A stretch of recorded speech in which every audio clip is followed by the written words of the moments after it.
Hi everyone, I'm Holly with The Why, and I'm here to share with you today some tips on gardening. I know you're probably staying at home a little bit more than you typically would, and it's a great time to get outside and enjoy the outdoors.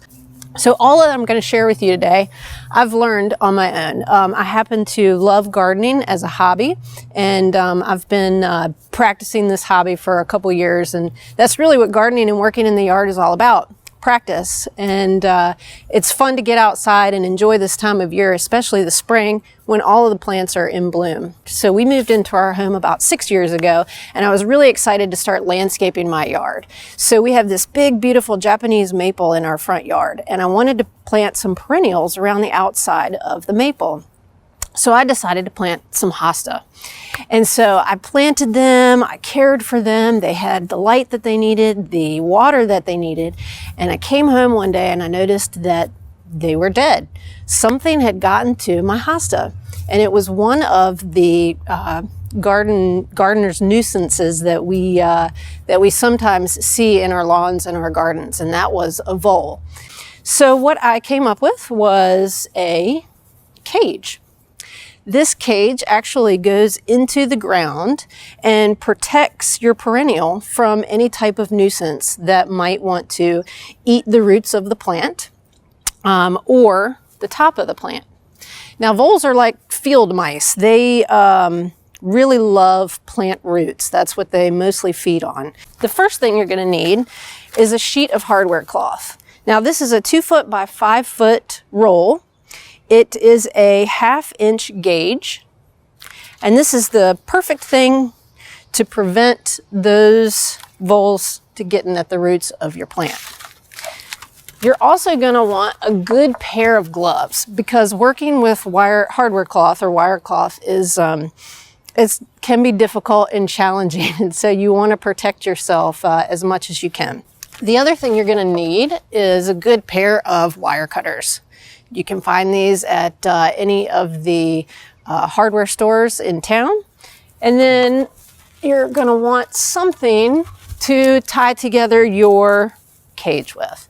And I've just got a couple of little zip ties here that you can use. But if you want to use some other type of rope or something else that would bind together your cage, you could do that as well. Now, I've pre-cut a couple of sheets of the hardware cloth to make this process go a little faster. This is the bottom of our cage. This is about a 7 inch by 7 inch square. Again, make your cage to fit your preferences for the type of plant that you're planting, but this is a good general idea of what you should be using. Now, I made this to fit this plant right here. This is a 2.5 quart plant. So what you can do is just start cutting a little piece, wrap this around your plant to get an idea of if this is going to be the right size or not.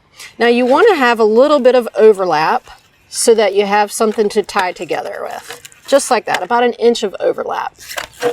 And so what I'll do now is start building this cage. So I'm going to take this zip tie and I'm going to weave it into my hardware cloth here. You want to make sure that you're catching both pieces of hardware cloth.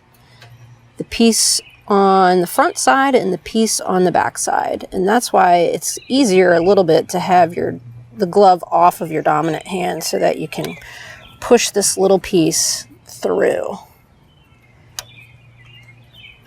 Catch it on the other side. And then run that zip tie through. Okay, so we've got one down, a few more to go. Now, it's not necessary to use a lot of zip ties.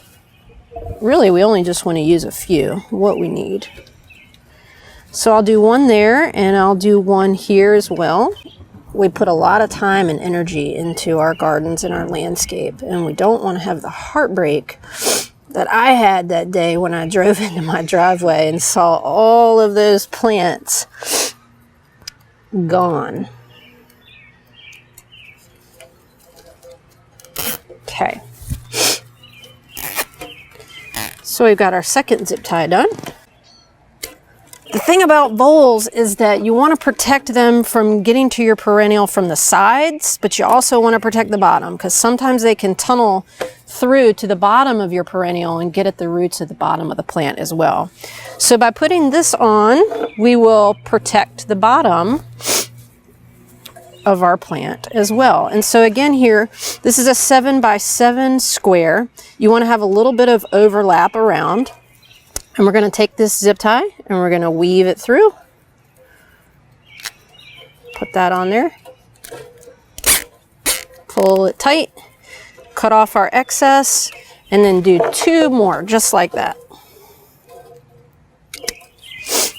All right, I'm going to put this glove back on because I'm going to be using both of my hands to adjust this wire cloth. And what I would suggest you do, you can cut the excess off if you want, but what I like to do with mine is actually just fold this up. And for me, it's just going the extra mile to protect the roots of your plant.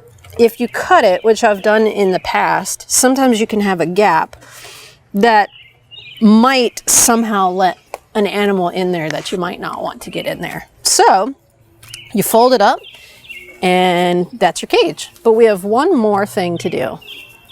Next, we want to cut a couple of sections around the top of your cage. And what we're doing here is we're making cuts so that we can fold the cage on top of the plant roots once you get the plant into the ground. And what that's going to do is protect the top of your plant from the voles as well. So we're going to cut about 2 inches, I would say, down. Pick about 3 spots. So I'm cutting about 4 sections down worth of the wire. So that's 1 spot, and then I'm gonna pick another one. And then what we're gonna do is we're gonna fold these sections out.